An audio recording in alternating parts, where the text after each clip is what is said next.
समरकंद, मोदी का महामिशन। नमस्कार, आपके साथ मैं हूं शोभना यादव। इस वक्त पूरी दुनिया की नजरें एससीओ समिट पर टिकी हुई हैं, क्योंकि वहां होने वाले हर फैसले का वर्ल्ड डिप्लोमेसी पर जबरदस्त असर पड़ेगा। और इस डिप्लोमेसी में अगर किसी राष्ट्राध्यक्ष पर पूरी दुनिया की नजरें लगी हैं तो वो है प्रधानमंत्री नरेंद्र मोदी, जो अब से कुछ ही घंटे बाद समरकंद की सरजमी पर कदम रखने वाले हैं।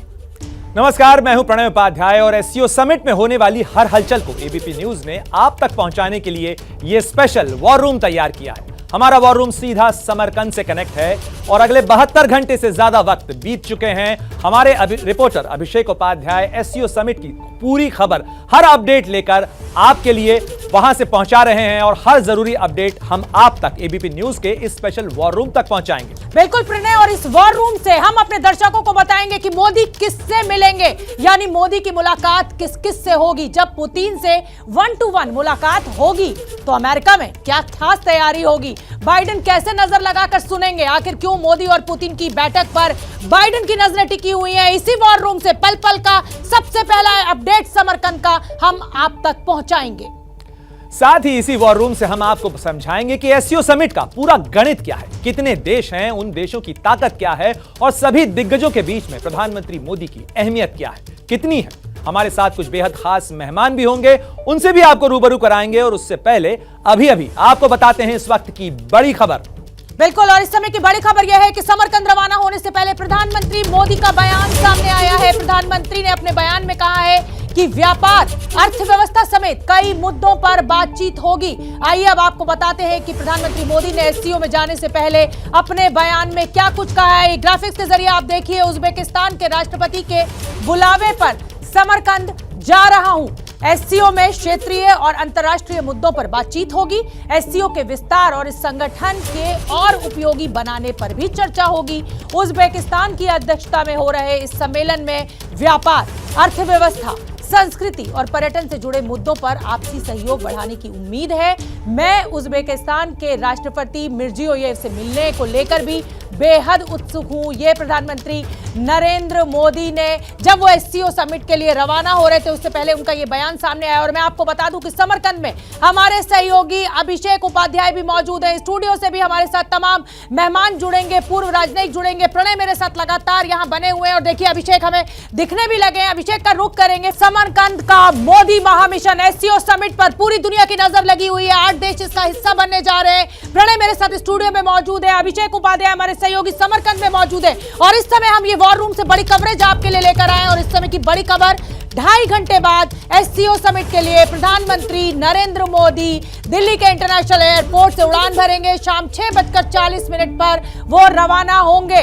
तो प्रधानमंत्री मोदी कुछ घंटों के बाद एससीओ समिट में हिस्सा लेने के लिए समरकंद के लिए रवाना होने वाले हैं। पीएम मोदी शाम 6:30 बजे रवाना होंगे और भारतीय समय अनुसार रात 9:30 बजे समरकंद पहुंचेंगे। और देखिए मेहमानों का एक पैनल भी मेरे साथ जुड़ा हुआ है। राजनयिक पूर्व दीपक वोरा जी मुझे दिखाई दे रहे हैं और प्रणय अभिषेक उपाध्याय भी हमारे साथ जुड़ गए हैं समरकंद से। बिल्कुल, अभिषेक 72 घंटे से मौजूद हैं समरकंद में। हर पल का अपडेट, क्यों ये एससीओ की समिट बहुत महत्वपूर्ण है, रणनीतिक बिसात पर इसकी क्या अहमियत है, उसके लिए महत्वपूर्ण है। और अभिषेक, आप वहां से जिस तरीके से देख पा रहे हैं जो ये इसकी अहमियत है, प्रधानमंत्री मोदी यहां से रवाना होंगे, राष्ट्रपति पुतिन वहां पहुंच चुके हैं, राष्ट्रपति रईसी पहुंच चुके हैं, राष्ट्रपति शी जिनपिंग पहुंच चुके हैं। कैसे इंतजार हो रहा है प्रधानमंत्री मोदी के पहुंचने का ताकि यह बैठक शुरू हो सके?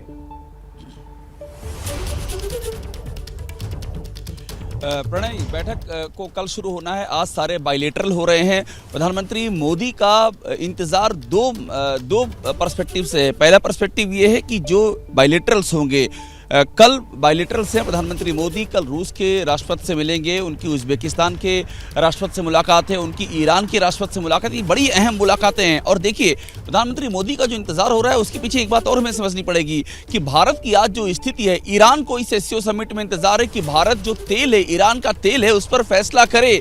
भारत ईरान का तेल खरीदे जो 2018 के बाद भारत ने बंद कर दिया। ईरान का कहना है कि जो प्रतिबंध की बात कही जा रही है वो प्रतिबंध कहीं भी लॉजिकल नहीं है। रूस को चाहिए कि भारत और रूस रुपया और रूबल में ट्रेड करें। ऐसी ही चीन को भी भारत की आवश्यकता है, जो बॉर्डर में जिस तरह से वो पीछे हटा है PP15 पर, उसके बाद के डेवलपमेंट को लेकर के सेंट्रल एशिया के जो देश चाहे उज्बेकिस्तान हो, कजाकिस्तान हो, किर्गिस्तान हो, आप जिससे भी हम यह बात कर रहे हैं, भारत को लेकर के बहुत उत्साह है, बहुत उम्मीदें हैं, संभावनाओं के दरवाजे हैं। तो ये भारत की अहमियत है और इसीलिए प्रधानमंत्री मोदी के इसमें शिरकत करने का और यहां से जो संदेश उनका जाएगा उसका शिद्दत से इंतजार है। जी बिल्कुल अभिषेक उपाध्याय, कूटनीति की दृष्टि से, सामरिक दृष्टि से, व्यापारिक दृष्टि से ये बहुत अहम बैठक कल होने जा रही है और प्रधानमंत्री नरेंद्र मोदी का वहां पर इंतजार हो रहा है। पल पल का सबसे पहला अपडेट आप हम तक पहुंचा रहे हैं, बने रहिए हमारे साथ। समरकंद, मोदी का महा मिशन और इस समय की बड़ी खबर आपको बता दें, एससीओ समिट में ईरान के राष्ट्रपति इब्राहिम रईसी ने रूस के राष्ट्रपति व्लादिमीर पुतिन से मुलाकात की है। अमेरिकी प्रतिबंधों का रईसी ने बड़ा बयान दिया है और रूस ईरान पर लगे प्रतिबंधों का असर खत्म करेंगे। तो ये मुलाकात चल रही है उज्बेकिस्तान में, समरकंद में, एससीओ समिट में। ये देखिए तस्वीरें हमें मिलने लगी है, व्लादिमीर पुतिन और इब्राहिम रईसी, ईरान के राष्ट्रपति, दोनों आमने सामने, अमेरिकी विरोधी दोनों ही देश इस समय हाथ मिलाते हुए।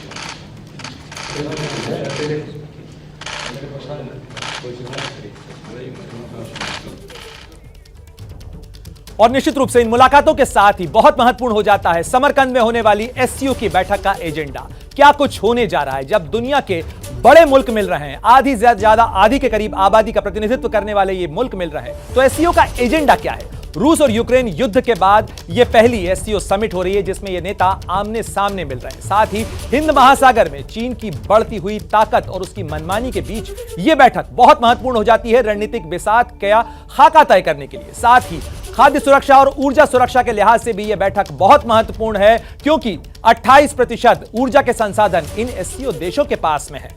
तो इस लिहाज से एससीओ का यह एजेंडा बहुत अहमियत रखता है। साथ ही आतंकवाद पर नकेल कसने के लिए एससीओ का एक जो संगठन है रैट्स, उसके तहत आतंकियों का पूरा डेटाबेस बनाया जाए, यह भारत की मांग है और इसलिए इस लिहाज से भी एससीओ की बैठक में महत्वपूर्ण चर्चा होगी, फैसले होंगे और करीब 30 से ज्यादा दस्तावेजों पर दस्तखत की उम्मीद की जा रही है एससीओ की समरकंद में होने वाली इस बैठक में। तो बहुत कुछ होने वाला है एससीओ की इस बैठक में और अफगानिस्तान में तालिबान 2.0 के साथ किस तरीके से डील किया जाए। एससीओ की बैठक में जहां इससे पहले तक डायलॉग पार्टनर के तौर पर अफगानिस्तान आमंत्रित रहता था, इस बार तालिबान निजाम को बुलाया नहीं गया है। साथ ही कनेक्टिविटी बहुत महत्वपूर्ण पहलू है। आईएनएसटीसी यानी international north south transport corridor, जिसमें चाबहार को जोड़ने की योजना है। चाबहार वो पोर्ट जो भारत ने बनाया है ईरान के बंदर अब्बास के इलाके के अंदर। तो निश्चित रूप से ये तमाम चीजें शोभना बहुत महत्वपूर्ण हो जाती हैं एससीओ की ये इस बैठक के लिहाज से। दीपक वोरा जी, आपका मैं रुख करना चाहूंगी। इस एससीओ समिट पर सबकी नजर बनी हुई है, पहली तो चीन को लेकर। कोविड के बाद पहली बार शी जिनपिंग जो हैं वो अपने देश से बाहर निकल रहे हैं और एक तरीके से अमेरिकी विरोधी देश यहां पर एकजुट भी हो रहे हैं। इसको हम भारत की दृष्टि से कितना महत्वपूर्ण माने? आभारी हूं कि आपने ये मौका दिया है आपके शानदार चैनल पर आपके साथ शामिल होने का। आपसे बहुत कुछ सीखूंगा और जो बाकी आपके विशेषज्ञ हैं, बहुत अच्छा लगा कि आप बात कर रहे हैं उस पत्थर के शहर की जिसका नाम समरकंद है। और आज का दिन मैं जितने इंजीनियर्स ये प्रोग्राम देख रहे हैं सबको मुबारक देता हूं, क्योंकि आज इंजीनियर्स का दिन है। आज जन्मदिन है भारत रत्न मोक्षगुंडम विश्वेश्वरैया का। और इंजीनियर्स की बहुत महत्वपूर्ण भूमिका रही है हमारे बायलैटरल रिलेशन सेंट्रल एशिया के साथ। आपने कहा किस तरह से इस समिट को मैं देख रहा हूँ जो अभी होने जा रहा है। सबसे पहली चीज़ तो यह है मैम कि जो मेंबर्स हैं एससीओ के, शंघाई कोऑपरेशन ऑर्गेनाइजेशन के, सबकी अपनी अंदरूनी ज़बरदस्त समस्याएं हैं, फ्रिजिलिटी है भारत को छोड़कर। रूस का आप जानते हैं क्या हो रहा है, चीन की तो हालत बहुत ख़राब है, पाकिस्तान तो इतनी नीचे गिर चुका है कि हमको नज़र ही नहीं आता। कजाकिस्तान में समस्याएं हुई हैं, उज़्बेकिस्तान में Islamic movement of Islamist Uzbekistan तंग कर रही है, ताजिकिस्तान में इधर उधर आतंक से सब जूझ रहे हैं। तो इनके लिए एक भरोसेमंद मित्र कौन है? एंड प्लीज़ मैं इसको बड़े हल्के से कहना चाहता हूँ, इनका सबसे रिलायबल ट्रस्टवर्दी दोस्त जो है उसका नाम है भारत। ये चीन को टॉलरेट ज़रूर करते हैं लेकिन उस पर भरोसा नहीं करते। ताजिकिस्तान से पूछिए, बताएगा उसकी कितनी ज़मीन हड़प कर चुका है चीन। रूस के साथ इनके जो संबंध हैं वो सोवियत संघ का जो इतिहास है अभी तक इनके मन में है और वो कुछ उसका कलर इस पे ज़रूर पड़ता है। इसीलिए जो आपने शुरू में कहा था और मैं आपको मुबारक देता हूं कि Narendra Modi is the star of the show. सब देख रहे हैं कि ये क्या करेंगे, किससे बातचीत करेंगे। This is going to be India summit. एक अगर मैं ये कह सकूं, डिप्लोमेसी में ऐसी चीज़ें कहती नहीं है, बट सर्टनली सब लोग ये देखेंगे कि जब उनकी मीटिंग होगी व्लादिमीर पुतिन के साथ, ईरान के राष्ट्रपति के साथ, बाकी बायलैटरल्स होंगी, उम्मीद करता हूं कि चीन के साथ नहीं होगी, तो मैं ये देख रहा हूं कि भारत के ऊपर जो इंटरनेशनल फोकस रहेगा कि इंडिया की क्या पोजीशन है। और अंत में इतना कहूंगा क्यों इतना इंटरेस्ट है इंडिया में, क्योंकि जो भी इंटरनेशनल सिचुएशन आज है, चाहे ताइवान की है, चाहे यूक्रेन की है, India is the swing state. जिस तरफ भारत झुकेगा तो उसका पलड़ा अपने आप भारी हो जाएगा। ठीक है प्रणय, मैं आप क्योंकि लगातार इस पूरे मामले पर नजर रखते हैं, स्टार जो है वो इस बैठक का उसको दीपक वोरा जी प्रधानमंत्री मोदी को बता रहे हैं और जाहिर सी बात है ये हम सभी जानते हैं। लेकिन जो मेन मुद्दा इस बैठक का है वो है शांति, स्थिरता और सुरक्षा। उसको लेकर आपको क्या लग रहा है कि तमाम देश जब भारत के साथ एक मंच पर होंगे तो भारत के लिए कितनी अहमियत होगी? देखिए, भारत की अहमियत का अंदाजा इसी बात से लगाया जा सकता है शोभना, कि भारत एक दुनिया की दूसरा सबसे ज्यादा आबादी वाला बड़ा देश है, साथ ही जो है दुनिया की चौथी सबसे बड़ी अर्थव्यवस्था है। और ऐसे में अगर इस मंच पर भारत पहुंचता है, भारत का जो स्टेक है वो पश्चिमी मुल्कों में भी है और साथ ही इन तमाम चीजों के ऊपर भी जो है निश्चित रूप से ये सारी चीजें सामने आएंगी। जब भारत के प्रतिनिधित्व या भारत के प्रधानमंत्री वहां पर मौजूद होंगे तो इन सारे मुद्दों के ऊपर बातचीत जब आगे बढ़ेगी तो भारत किस तरीके से डिफरेंशिएटर ला सकता है। भारत की जो चाबहार परियोजना है वो INSTC की ताकत बढ़ा सकती है, यानी BRI को लेकर इस पूरे मध्य एशिया के इलाके के अंदर जो नर्वसनेस है, जिस अविश्वास की बात एम्बेसडर वोरा भी कर रहे थे, उसको एक बैलेंसर के तौर पर भारत खड़ा करता है। तो ये भारत की अहमियत है, भारत इस टेबल पर एक महत्वपूर्ण भूमिका निभाता है। जी प्रणय, इस समय बड़ी खबर आ रही है और बड़ी खबर, समरकंद में पुतिन और पाकिस्तान के प्रधानमंत्री शहबाज शरीफ की मुलाकात हुई है। तो आप देख ही रहे हैं अभी प्रधानमंत्री नरेंद्र मोदी आज रात में पहुंचेंगे और समरकंद में इसी बीच पुतिन और शहबाज शरीफ की मुलाकात हुई है। मेरे सहयोगी समरकंद से अभिषेक उपाध्याय इस समय हमारे साथ जुड़ रहे हैं। अभिषेक, इस बैठक को लेकर क्या अपडेट आपके पास? बिल्कुल, देखिए ये अभी मुलाकात हुई है और अभी तुरंत इसका डिटेल हमको शेयर किया गया है। ये मुलाकात इसलिए महत्वपूर्ण हो जाती है क्योंकि पाकिस्तान लगातार यहाँ पर ऐसी मुलाकात के लिए बहुत ज़्यादा उत्सुक है और उसके पीछे का बैकग्राउंड ये है कि पाकिस्तान के आंतरिक हालात बहुत ही ज़्यादा ख़राब हो चुके हैं। अभी हाल में जो बाढ़ आई उसके चलते वहाँ जो अनाज और सब्जियाँ जो फसलें बेकार हुई हैं वो एक बड़ा मसला। दूसरा, FATF की जो तलवार उसके ऊपर लटक रही है वो भी एक बड़ी समस्या पाकिस्तान के सामने है। और सबसे बड़ी समस्या शहबाज शरीफ के सामने खुद वहाँ का जो इंटरनल पॉलिटिकल जो स्ट्रगल है उसमें अपनी गद्दी बचाने की है। इन सब को देखते हुए वो चाहते हैं कि SCO समिट में ऐसी तस्वीरें आएँ कि वो पुतिन के साथ हाथ मिलाते हुए दिखें, वो कुछ और ताकतवर शख्सियत के साथ हाथ मिलाते हुए दिखें और साथ में कुछ ले करके जाएं अपने देश के लिए, ताकि अपने देश में जस्टिफाई कर सकें कि वो कुछ हासिल करके आए हैं। इसी पर्सपेक्टिव में इस मुलाकात को देखना चाहिए। जी बिल्कुल, अभिषेक उपाध्याय आप बने रहिए हमारे साथ। तो अभिषेक लगातार समरकंद में बने हुए हैं, मौजूद है हमारे साथ और मेहमानों का भी बड़ा पैनल हमारे साथ जुड़ा हुआ है। मैं अनिल आजाद पांडे जी आपका रुख करना चाहूंगी। चीन के साथ जिस तरीके से भारत के पिछले दिनों में विवाद चले हैं, जो मुद्दे रहे हैं वो आप जानते हैं कि बहुत उलझे हुए हैं। ऐसे में शी जिनपिंग के साथ प्रधानमंत्री नरेंद्र मोदी वहां पर एक मंच पर तो मौजूद होंगे, लेकिन द्विपक्षीय बातचीत नहीं हो रही है। कैसे देख रहे हैं आप इसको?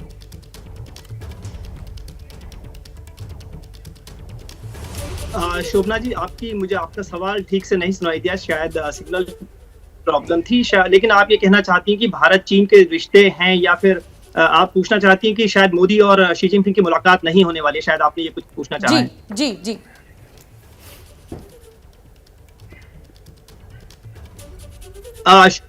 शोभना, देखिए जैसा कि हम जानते हैं कि जो शंघाई कोऑपरेशन ऑर्गेनाइजेशन SCO है वो 2001 में उसकी स्थापना हुई और यहाँ चीन में उसका मुख्यालय है। और शुरुआत में हम जानते हैं कि 6 देश उसमें शामिल थे, लेकिन 2017 में जब भारत और पाकिस्तान इसमें शामिल हो गए तो समझ सकते हैं कि भारत की भूमिका, जिस तरह से अभिषेक बता रहे थे और प्रणय ने भी बताया, बहुत महत्वपूर्ण हो जाती है। लेकिन चीन का जहां तक सवाल है, क्योंकि चीन जो ब्रिक्स ऑर्गेनाइजेशन है या फिर SCO है, इनके जरिए दुनिया को जोड़ना चाहता है। जैसा कि हम जानते हैं कि शंघाई कोऑपरेशन जैसे जिस तरह के जो संगठन हैं वो क्षेत्रीय संगठन भले ही हों, लेकिन जो पश्चिम की एक तरह से चीन का मानना है या बहुत सारे विशेषज्ञ ये भी मानते हैं कि पश्चिम की जो बादशाहत है उसको खत्म करना या एक तरह से उसको चुनौती देने की कोशिश है। और जिस तरह से जो अभी पश्चिम ने पूरा चीन के साथ झगड़ा हुआ है और रूस के साथ भी चीन का रूस के साथ भी पूरा पश्चिम के साथ जो यूक्रेन वॉर है उसके बाद जी। समस्या चल रही है, तो ऐसे में बहुत जरूरी है कि जो चीन और रूस हैं और फिर भारत की जो यहाँ पर भूमिका है बहुत खास होने वाली है, क्योंकि भारत ने जिस तरह का रुख रूस और यूक्रेन वॉर के बाद दिखाया है, और उसके बाद चीन में यहाँ पर विशेषज्ञ बार बार कहने लगे हैं कि जो भारत जो है वो चीन के साथ या एक तरह से उनका कहना है कि अमेरिका का पिछला अनिल आजाद जी, मैं लौटूंगा आपके पास में, लेकिन आपको बता दें इस वक्त की एक बड़ी खबर, और ये जो तस्वीरें आप स्क्रीन पर देख रहे हैं, ये एक्सक्लूसिव तस्वीरें आप एबीपी न्यूज पर देख रहे हैं, ये उस मुलाकात की तस्वीरें हैं जब पाकिस्तान के प्रधानमंत्री शहबाज शरीफ और रूस के राष्ट्रपति व्लादिमीर पुतिन की मुलाकात हुई।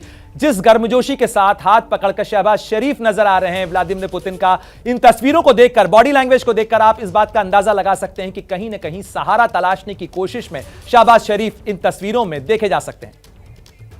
बिल्कुल प्रणय, और इस समय एक बड़ी खबर आ रही है, और बड़ी खबर उज्बेकिस्तान के समरकंद से ही भारत के लिए बड़ी खबर है। भारत ने ईरान में जिस चाबहार पोर्ट का निर्माण किया है, वहां से इंटरनेशनल कार्गो और ट्रांसपोर्ट को लेकर ईरान और उज्बेकिस्तान में समझौता हुआ है। वो चाबहार पोर्ट जिसका निर्माण भारत ने किया है, वहां से इंटरनेशनल कार्गो और ट्रांसपोर्ट को लेकर ईरान और उज्बेकिस्तान में समझौता हुआ है। अगर चाबहार पोर्ट के रास्ते मध्य एशिया के देश कारोबार करेंगे तो इससे भारत और ईरान दोनों को ही फायदा होगा, और दूसरे देश भी इस रूट से व्यापार करने में दिलचस्पी दिखाएंगे। तो प्रणय बहुत अहम हो जाता है, शोभना बहुत महत्वपूर्ण हो जाता है, और ये भारत की ही ताकत है, क्योंकि ये भारत का प्रस्ताव था कि चाबहार पोर्ट को उज्बेकिस्तान के ड्राई पोर्ट से जोड़ा जाए ताकि ये INSTC से जुड़ जाए। और अब आपको बताते हैं कि क्या अहमियत है एससीओ की। एससीओ की ताकत क्या है? एससीओ की ताकत है कि इसके अंदर 4 न्यूक्लियर वेपन स्टेट हैं, भारत, रूस, चीन और पाकिस्तान। ये वो 4 देश हैं जो एससीओ के मेंबर भी हैं, उसके सदस्य हैं, और इनके पास परमाणु हथियार हैं। यानी 4 न्यूक्लियर पावर स्टेट इस देश के हैं। और ये जो 4 तस्वीरें आप देख रहे हैं, ये 4 उन नेताओं की तस्वीरें हैं। प्रधानमंत्री मोदी की तस्वीर आप देख रहे हैं, चीन के राष्ट्रपति शी जिनपिंग की तस्वीर आप देख रहे हैं, साथ ही रूस के राष्ट्रपति व्लादिमीर पुतिन भी समरकंद के अंदर मौजूद हैं, और साथ ही पाकिस्तान के प्रधानमंत्री शहबाज शरीफ भी वहां मौजूद हैं। दूसरी ताकत एससीओ की कही जा सकती है कि दुनिया के 2 सबसे ज्यादा आबादी वाले देश भारत और चीन एससीओ के सदस्य हैं, लिहाजा एससीओ की अहमियत काफी बढ़ जाती है। और जिस तरीके से दोनों तस्वीरें आप देख रहे हैं दोनों नेताओं की, वो बताता है। साथ ही दुनिया के ये दोनों देश न केवल बड़ी आबादी वाले देश हैं, बल्कि ये दुनिया में ऊर्जा का सबसे ज्यादा खपत करने वाले देश भी हैं, और इसी लिहाज से दुनिया के 28% गैस रिसोर्स वाले इस एससीओ के कुनबे के लिए बहुत महत्वपूर्ण ये दोनों किरदार हो जाते हैं, ये दोनों देश हो जाते हैं। साथ ही संयुक्त राष्ट्र सुरक्षा परिषद यानी दुनिया की सबसे बड़ी जो ताकतवर टेबल है, उसके 2 सदस्य भी इसी एससीओ के सदस्य हैं, यानी रूस और चीन, और इस लिहाज से भी उनकी मुलाकात महत्वपूर्ण हो जाती है। और दूसरी भूमिका इसमें भी भारत की आती है, क्योंकि दिसंबर के अंदर भारत के पास सिक्योरिटी काउंसिल की चेयरमैनशिप होगी। तीसरा जो एक महत्वपूर्ण बिंदु आता है वो है कि 3 देश ब्रिक्स के भी सदस्य हैं, जो एससीओ के सदस्य हैं, यानी भारत, रूस और चीन, जो ब्रिक्स के भी सदस्य हैं और एससीओ के भी सदस्य हैं। और ये जब भी मिलते हैं तो RIC यानी रूस, इंडिया, चाइना ट्राइलेटरल की भी मुलाकात होती है। त्रिपक्षीय मुलाकात भी रणनीतिक समीकरणों के लिहाज से बहुत महत्वपूर्ण कही जाती है। तो समरकंद, मोदी का महामिशन, ये बड़ी कवरेज लगातार जारी है। इस समय वॉर रूम में मौजूद है अभिषेक उपाध्याय, समरकंद में मौजूद है। समरकंद में होने वाला पल पल का सबसे पहला अपडेट हम एबीपी न्यूज पर आपके साथ साझा कर रहे हैं, आपको पहुंचा रहे हैं। हमारे साथ मेहमान भी जुड़े हुए हैं। मैं पूर्व राजनयिक दीपक वोरा जी का रुख करना चाहूंगी। दीपक वोरा जी, हमने भारत के लिए ये कितनी अहम हो जाती है और देशों के लिए भारत की क्या अहमियत है, ये हम लगातार अपने दर्शकों को बता रहे हैं। चाबहार पोर्ट का मैं जिक्र करना चाहूंगी। हम ताकत की बात लगातार कर रहे हैं। भारत के लिए कितना अहम होगा व्यापारिक दृष्टि से ये चाबहार एयरपोर्ट, और अगर ईरान और उज्बेकिस्तान में इस तरीके का कोई समझौता हो रहा है तो भारत के लिए ये विन विन सिचुएशन? एब्सोल्युटली, आपने बिल्कुल सही कहा, विन विन सिचुएशन है ये international north south transport corridor. बस सिर्फ एक आपसे प्रश्न पूछना था, आपने खुद ही कहा था कि समरकंद में फोकस शांति पर होगा, लेकिन आपने तो वॉर रूम बना दिया है यहाँ पर। अगर उसको समरकंद रूम कहें तो बहुत अच्छा रहेगा मेरे विचार से। वॉर की बात ना ही करें वहाँ। मैं दीपक जी आऊंगी, आपसे जवाब लूंगी, लेकिन इसका जवाब प्रणय देना चाहते हैं। प्रणय मुस्कुरा रहे हैं, क्योंकि बताइए प्रणय, हम क्यों वॉर रूम में हैं? देखिए सर, इस समय स्वाभाविक रूप से ये सारी चीजें रणनीति की बिसात का खाका तय कर रही हैं, और इसीलिए रणनीति जो है उसके अंदर चीजें वॉर के लिहाज से भी तैयार हो रही हैं, क्योंकि ये वॉर के बीच में मुलाकात हो रही है, ऐसे मुलाकात हो रही है जब रूस और यूक्रेन के बीच में लड़ाई चल रही है और महीनों से इस लड़ाई का समाधान नहीं निकल पा रहा है। एक मोर्चा बनाने की जो कोशिश है वो भी हो रही है। इसीलिए हमने सोचा कि इसे वॉर रूम की तरह से ही देखा जाना चाहिए और हम 72 घंटे से लगातार हर अपडेट पहुंचा रहे हैं, क्योंकि ये बैठक बहुत सारी चीजें तय करने वाली है। मुझे लगता है आप सहमत होंगे शायद इस चीज से। आपने कह दिया, मेरी मजाल नहीं है कि आपसे डिसएग्री करूं। जो आपने कह दिया मैंने स्वीकार किया। पूरी दुनिया को बहुत डर था कि रूस ने यूक्रेन के जो ग्रेन एक्सपोर्ट्स थे ब्लैक सी के जरिए उनको ब्लॉक कर रखा था, और जब व्लादिमीर पुतिन ने बातचीत की उन देशों से जो कैस्पियन सी के गिर्द हैं, उनके माइंड में कोई और चीज़ थी। जब वो ट्रूली एम्बिशियस प्रोजेक्ट की बात कर रहे थे, वो बात कर रहे थे north south, international north south transport corridor की। सर 20 साल तक ये जो 7200 किलोमीटर लंबा नेटवर्क है सड़कों का, हाईवेज का, रेल रोड्स का, मैरीटाइम रूट्स का, जो भारत और रूस को जोड़ता है ईरान के जरिए, ये सिर्फ एक सपना था। लेकिन अब भारत के कारण, I repeat, because of India, अब ये जो ओल्ड वाइन है ये नई बॉटल्स में आ रही है, इसको अनकॉर्क किया जा रहा है। इसकी बहुत अहमियत है। ईरान भेज चुका। दीपक वोरा जी, मैं आपके पास आऊंगी। मेरे सहयोगी अभिषेक उपाध्याय इस समय समरकंद में मौजूद है और पल पल का सबसे पहला अपडेट प्रणय हमें अभिषेक के जरिए से मिल रहा है, हमारे दर्शकों को मिल रहा है। अभिषेक, इस समय का ताजा अपडेट क्या है? इस समय का ताज़ा अपडेट यही है कि अभी तमाम सारी जो मुलाकातें हैं, बायलैटरल मुलाकातें हैं, वो चल रही हैं अलग अलग देशों की। उज़्बेकिस्तान के राष्ट्रपति की मुलाकात हुई है, रूस के राष्ट्रपति साथ रूस के राष्ट्रपति की जो मुलाकात है वो अभी पाकिस्तान के प्रधानमंत्री से हुई है। बाकी जो राष्ट्राध्यक्ष उनकी आपस की मुलाकातें हो रही है। देखिए, एक बात बहुत बहुत महत्वपूर्ण है, क्योंकि अभी दीपक सर से अक्सर मेरा जो साबका हुआ है वो वार के दौरान ही हुआ है और उन्होंने वार का सवाल उठाया। तो एक बात मैं आपको बता दूँ, बहुत महत्वपूर्ण ये है कि आर्मीनिया, अजरबैजान दोनों ही यहाँ पर डायलॉग पार्टनर हैं एससीओ समिट के, और आर्मीनिया ने अपना आना कैंसिल कर दिया। अजरबैजान के राष्ट्रपति यहां पर पहुंचे हुए हैं। आर्मीनिया अजरबैजान के बीच इसमें फिर से वार एस्केलेट होने की सिचुएशन आ गई है। 100 से ज्यादा आर्मीनियाई सैनिक वहां पर मार दिए गए हैं। तो मामला बहुत ही क्रिटिकल है। रूस वहां पर मीडिएशन करने की कोशिश कर रहा है। अजरबैजान के राष्ट्रपति यहां पर ऑलरेडी पहुंच चुके हैं। तो वो ये जो एससीओ का मसला है, एससीओ का जो दायरा है वो बहुत बड़ा होता जा रहा है। सिर्फ आर्थिक नहीं, सिर्फ कल्चरल नहीं, सिर्फ गैस एनर्जी नहीं, बल्कि युद्ध की जो संभावनाएं बन रही हैं अलग जगहों पर, रूस यूक्रेन से लेकर आर्मीनिया, अजरबैजान, ये सब इस दायरे में आएंगे। और इसीलिए निगाहें लगी हुई हैं कि यहां से कल ऐसा क्या होगा कि इसको डिफ्यूज किया जा सके, अगर डिफ्यूज कर सकते हैं तो। शोभना। बिल्कुल अभिषेक, तो ये तमाम चीजें तो महत्वपूर्ण हो ही जाती हैं और इसीलिए हम कह रहे हैं कि ये एक वॉर रूम है जहां से हम लगातार समरकंद की इस बैठक का हर जरूरी अपडेट पहुंचा रहे हैं। और इस चीज में यह जानना बहुत जरूरी हो जाता है कि एससीओ समिट का आखिर एजेंडा क्या है, किन मुद्दों के ऊपर बातचीत होगी, क्यों आखिर दुनिया के ये 8 से ज्यादा देशों के जो राष्ट्र प्रमुख हैं वो जुड़ रहे हैं। और आप देखिए, ये 8 सदस्य देशों की तस्वीरें हैं और ये जो ईरान है ये इस समरकंद की बैठक में महत्वपूर्ण सदस्य बनने जा रहा है, यानी एससीओ का परमानेंट मेंबर बनने जा रहा है। एससीओ में भारत की बात होगी। और क्यों कह रहे हैं हम कि भारत की बात होगी? क्योंकि यह भारत का ही प्रस्ताव था कि चाबहार के पोर्ट को जोड़ा जाए उज़्बेकिस्तान से और आईएनएस-टीसी से जोड़ा जाए। और साथ ही यह सवाल भी है कि इस पूरी मुलाकात के अंदर हाशिए के ऊपर क्या पाकिस्तान से बात होगी, क्या चीन के राष्ट्रपति के साथ कोई अलग से मुलाकात, बातचीत होगी, क्योंकि ये चीन और पाकिस्तान दोनों ही भारत के पड़ोसी हैं और ऐसे पड़ोसी हैं जिनके साथ सीमा पर बहुत सारी परेशानियां हैं, बहुत सारे मुद्दे हैं। तो ये महत्वपूर्ण मुलाकात कई मायनों के अंदर अहम हो जाती है और इसीलिए इसके केंद्र में, इसकी धुरी में भारत के इर्द गिर्द ये तमाम देशों के जो नक्शे आप देख रहे हैं, इसकी अहमियत इसी लिहाज से है कि और इसीलिए हम ये सवाल जो है अपने गेस्ट के पास भी ले जा रहे हैं। लेकिन अनिल आजाद साहब, मैं आपसे जानना चाहूंगा, आप चीन में मौजूद हैं, चीन के राष्ट्रपति को अगले महीने जो है वो 20th पार्टी कांग्रेस के सामने पेश होना है। क्या कोशिश होगी कि वो भारत के साथ संबंध सुधार का कोई रिपोर्ट कार्ड लेकर पार्टी कांग्रेस के सामने जाएं, क्योंकि अब सवाल उनके किरदार और उनके कार्यकाल को लेकर भी उठ रहे हैं। देखिए प्रणय, जहां तक चीन का जो नेशनल कांग्रेस, जो 20th कांग्रेस होनी है, वो अगले महीने होनी है मिड अक्टूबर में। और उसमें जाहिर सी बात है कि जो चीन के राष्ट्रपति हैं शायद उनको अगला टर्म भी उनको मिलने वाला है। जहां तक आपने बोला कि उनके रिपोर्ट कार्ड उनको शायद भारत को लेकर दिखाना होगा, तो मुझे लगता है ऐसा नहीं है। हो सकता है कि जो चीन अपने पड़ोसी देशों के साथ संबंधों को खराब नहीं करना चाहेगा, क्योंकि उनकी बड़ी राष्ट्रीय कांग्रेस है और 5 साल के बाद ये हो रही है। 19वीं कांग्रेस जो है 2017 में हुई थी। तो ऐसे में चीन नहीं चाहेगा कि जो आस पड़ोस के देश है उनके साथ रिश्ते खराब हों, जैसा कि चीन के जो है पश्चिमी देशों के साथ जो संबंध है पहले से खराब चल रहे हैं। ऐसे में हालिया दौर में जो भारत के साथ संबंधों में थोड़ा बेहतर शुरुआत कह सकते हैं। अभी जो हमने देखा जो LAC पर डी एस्केलेशन हुआ है, दोनों देशों की जो सेनाएं हैं थोड़ा पीछे हटी हैं, तो एक बड़ी बात है। और जहां तक रिपोर्ट कार्ड का सवाल है, मुझे लगता है रिपोर्ट कार्ड उनको जरूर रखना होगा, क्योंकि लेकिन भारत को के मसले को लेकर नहीं, अंतरराष्ट्रीय स्तर पर उनके संबंध कैसे हैं और जो क्षेत्रीय तनाव है, मेरा मतलब इसी चीज को लेकर था कि क्या भारत समेत अपने पड़ोसियों से बेहतर रिश्तों का रिपोर्ट कार्ड लेकर वो जाना चाहेंगे क्या?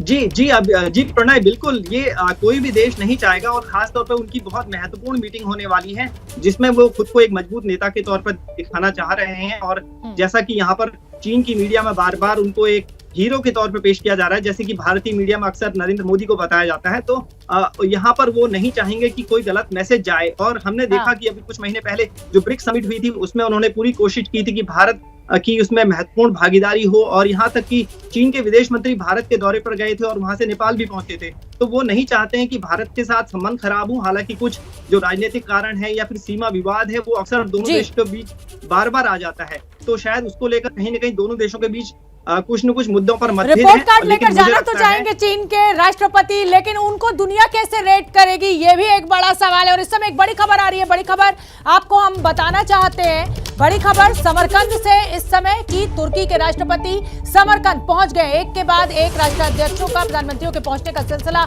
समरकंद में जारी है और तुर्की के राष्ट्रपति अब समरकंद पहुंच चुके हैं। ये बड़ी खबर इस समय की आ रही है। मेरे सहयोगी अभिषेक उपाध्याय समरकंद से हमारे साथ जुड़ रहे हैं। अभिषेक, तुर्की के राष्ट्रपति भी पहुंच चुके हैं वहां पर।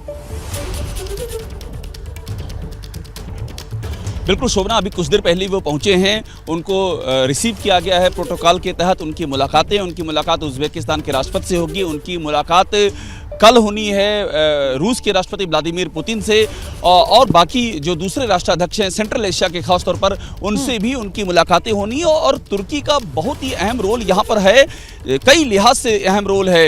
ये जो आर्मीनिया अजरबैजान की लड़ाई चल रही है इसमें भी तुर्की का अहम रोल है। इसके पहले अजरबैजान के साथ में कंधे से कंधे मिलाकर के तुर्की खड़ा हुआ था। यहाँ पर देखिए आपस में मुलाकात होगी अजरबैजान के राष्ट्रपति की भी और तुर्की के राष्ट्रपति की भी, और ये दोनों ही आर्मीनिया के खिलाफ लड़ाई में 2020 में कंधे से कंधा मिलाकर खड़े हो चुके हैं। तो कितने सारे यहाँ पर परमुटेशन बन रहे हैं, कितने सारे कॉम्बिनेशन बन रहे हैं, और इन सबका असर, इन सबका रिफ्लेक्शन इस SCO समिट में साफ दिखाई पड़ेगा। बिल्कुल अभिषेक, आप बने रहिए। तो पल पल का सबसे पहला अपडेट हम समरकंद से अभिषेक उपाध्याय के जरिए आप तक पहुंचा रहे हैं, और इस समय हम वॉर रूम में मौजूद है। SCO बैठक पर हमारी नजर बनी हुई है। स्वागत है आपका ABP न्यूज के स्पेशल वॉर रूम में, जहां से लगातार हम आपको SCO समिट यानी समरकंद में होने वाली उस महा बैठक से जुड़ी हर महत्वपूर्ण जानकारी पहुंचा रहे हैं। ग्राउंड जीरो से आपको रिपोर्ट दिखा रहे हैं। लेकिन सबसे पहले इस पूरे संगठन को समझना बहुत जरूरी हो जाता है, और नक्शे के जरिए जरा आप देखिए कि ये कौन से मुल्क हैं जो एक साथ एक मेज पर बैठने जा रहे हैं। और इसमें शामिल है रूस, इसमें शामिल है चीन, इसमें शामिल है पाकिस्तान, भारत, अफगानिस्तान, इसके अलावा इसमें ईरान भी जुड़ने जा रहा है। और इसमें सेंट्रल एशिया के जो देश हैं, यानी मध्य एशिया के देश हैं, तजाकिस्तान, उज्बेकिस्तान, कजाकिस्तान, किर्गिस्तान, ये वो तमाम देश हैं मध्य एशिया के जो इस SCO के संगठन का हिस्सा हैं। तो ये इस संगठन की इसकी ताकत है, और इसकी ताकत को समझने के लिए आपको यह भी जानना जरूरी है कि यह संगठन, इसके अंदर इसकी ताकत की एक बड़ी खासियत यह भी है कि इसके अंदर यूनाइटेड नेशन सिक्योरिटी काउंसिल के 2 सदस्य भी शामिल हैं। इसमें 4 न्यूक्लियर पावर स्टेट हैं, और यह आर्थिक लिहाज से भी बहुत बड़ी ताकत रखने वाला समूह है। साथ ही ये सैन्य रूप से भी ताकत रखने वाला मुल्क है, और साथ ही ये ऊर्जा संसाधनों के लिहाज से भी बहुत महत्वपूर्ण ताकत रखने वाले मुल्क हैं। बिल्कुल ठीक है प्रणय, और अब एक बार फिर से रुक कर लेते हैं मेरे सहयोगी अभिषेक उपाध्याय का, जो कि समरकंद में मौजूद है। अभिषेक, ये तमाम जो वर्ल्ड लीडर्स हैं उनके पहुंचने का सिलसिला जारी है। एक तो प्रधानमंत्री नरेंद्र मोदी लगभग किस समय तक पहुंच जाएंगे इंडियन स्टैंडर्ड टाइम से, और क्या कार्यक्रम आज का रहने वाला है इन तमाम नेताओं का? देखिए, प्रधानमंत्री नरेंद्र मोदी आज रात यहाँ पर उनके 8:30 बजे तक यहाँ पर पहुँचने की संभावना है। बाकी जो तमाम जो हेड ऑफ स्टेट यहाँ हैं उन सबकी मुलाकात हो रही है आपस में। अभी राइट नाउ जब मैं आपसे बात कर रहा हूँ शोभना इस समय उज्बेकिस्तान के राष्ट्रपति की मुलाकात तुर्कमेनिस्तान के राष्ट्रपति से हो रही है, तो जितने भी खासतौर पर सेंट्रल एशिया के देश हैं उनकी आपस में मुलाकातें हो रही हैं, बहुत सारे एग्रीमेंट साइन किए जा रहे हैं, बहुत सारे MOU पे सिग्नेचर किए जा रहे हैं और ये सारा कुछ आज चलेगा और इसके बाद कल समिट शुरू होगी। हालांकि कल बायलैटरल्स भी है, कल रूस के राष्ट्रपति की भारत के प्रधानमंत्री के साथ मुलाकात है, उनकी टर्की के राष्ट्रपति के साथ मुलाकात है, भारत और ईरान के बीच की मुलाकात भी कल ही होने की संभावना जताई जा रही है। तो आज से कल तक बहुत कुछ मुलाकातों का दौर चल रहा है, लेकिन जिस पे हम जोर दे रहे हैं शोभना, वो है इस पूरे जियोपॉलिटिकल सिनारियो में भारत की अहमियत का सवाल, और वो इस समरकंद में साफ तौर पे दिख रहा है। चाहे सेंट्रल एशिया के देश हो, चाहे रूस और चीन हो, बिना किसी ब्लॉक के साथ में जुड़े हुए भारत का महत्व, भारत की जो जरूरत है वो हर ब्लॉक को है। यही भारत की सबसे बड़ी ताकत यहाँ पर दिखाई दे रही है।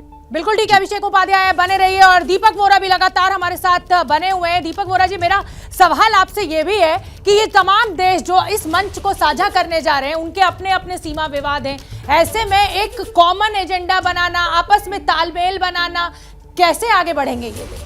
बहुत कठिन है, लेकिन जहाँ पर गुडविल होता है, जहाँ पर भरोसा होता है, आप आगे बढ़ सकते हैं। हमारे भी विवाद रहे हैं बहुत से देशों के पास। मोस्ट रिसेंटली आपको पता है बांग्लादेश के साथ on the basis of trust हमने समझौता किया और बॉर्डर एडजस्टमेंट, बाउंड्री एडजस्टमेंट उनके साथ किया। एक चीज़ मैं बताना चाहता हूँ मैम कि जितनी ऐसी संस्थाएँ होती हैं, ये मैंने देखा है, ये मेरे ओपिनियन, जहाँ जहाँ चीन मौजूद है, एक तो है वो ईंट बनाने वाले देशों की संस्था, क्या उसको कहते हैं, ब्रिक्स, एक वो है, और दूसरा आपका एससीओ। जहाँ जहाँ चीन मौजूद होता है वहाँ ये संस्थाएं अपना पोटेंशियल रियलाइज नहीं करती, क्योंकि चीन डोमिनेट करना चाहता है, हर चीज़ चीन के हक में और किसी की नहीं। तो इसीलिए एससीओ भी अपनी पोटेंशियल तक नहीं पहुँचा। अब समय आ रहा है कि शायद पहुँच जाएगा। तो यही एक चीज़ हमेशा याद रखनी है कि भारत की रोल जो है, भारत का जो भारत की छवि जो है, वो अहमियत बहुत उसकी ऊंची है और भारत की रेपुटेशन बहुत हाई है। और भारत क्योंकि अब आर्थिक ताकत है, हम डिलीवर कर सकते हैं, बाकी सब लोग ये देख रहे हैं।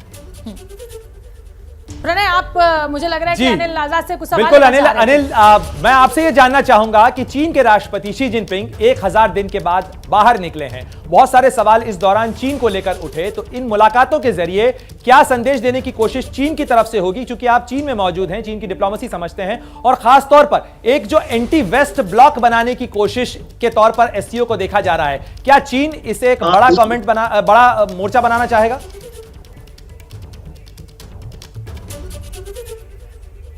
देखिए प्रणय, बहुत अच्छा सवाल है। जैसा कि बहुत दिनों से चीन के राष्ट्रपति पैंडेमिक को लेकर चीन की सतर्कता बहुत ज्यादा थी, और जैसा कि हमने देखा कि चीन ने बहुत सारे उपाय किए और चीन के जो बड़े नेता हैं वो अक्सर विदेश दौरे पर नहीं गए, और ये पहला उनका विदेश दौरा है। इससे पहले वो हांगकांग में गए थे अपने यहाँ पर। लेकिन बात यही है कि वो जो ये दिखाना चाहेंगे कि जो पश्चिम के साथ उनका जो विवाद चल रहा है, झगड़ा चल रहा है, और इसके अलावा जो अगले महीने जो बैठक होने वाली महत्वपूर्ण बैठक, उसको लेकर राष्ट्रपति शी जिनपिंग चाहेंगे कि दुनिया को एक संदेश देना, और जो शंघाई ऑपरेशन है उसके जरिए भी उन्होंने ये बताने की कोशिश की है, जो उन्होंने जो जिन देशों को चुना है, उज्बेकिस्तान, ताजिकिस्तान में जिन देशों में जा रहे हैं, और उनको भी आप समझिए कि वो अपना एक महत्वपूर्ण डिप्लोमेसी के तौर पर देख रहे हैं, और वहाँ उनके साथ उनके 30 वर्षों के जो डिप्लोमेटिक रिलेशंस हैं। इस समय चीन, जैसा कि अभी दीपक वोरा जी ने भी कहा कि वो हमेशा डोमिनेंट फिगर के रूप में अपने को प्रेजेंट करता है, तो एक बड़ी चुनौती पूरी दुनिया के लिए, और जो सबसे बड़ी खबर है वो ये कि अमेरिका की इस एससीओ समिट पर नजर बनी हुई है। जैसे ही घड़ी का काटा दोपहर 2:30 पे आए, बबीता जी का दिल सास बहू साजिश के लिए मचल जाए। और ये है इनकी बहू, पूरे दिन ऑफिस की टेंशन हो जाए गॉन जब ये करें अपना फेवरेट शो फ्री टाइम पे ऑन। इनकी तरह आप भी देखें अपना फेवरेट शो अपने टाइम पर, और डाउनलोड कीजिए एबीपी लाइव ऐप अपने स्मार्ट टीवी पर।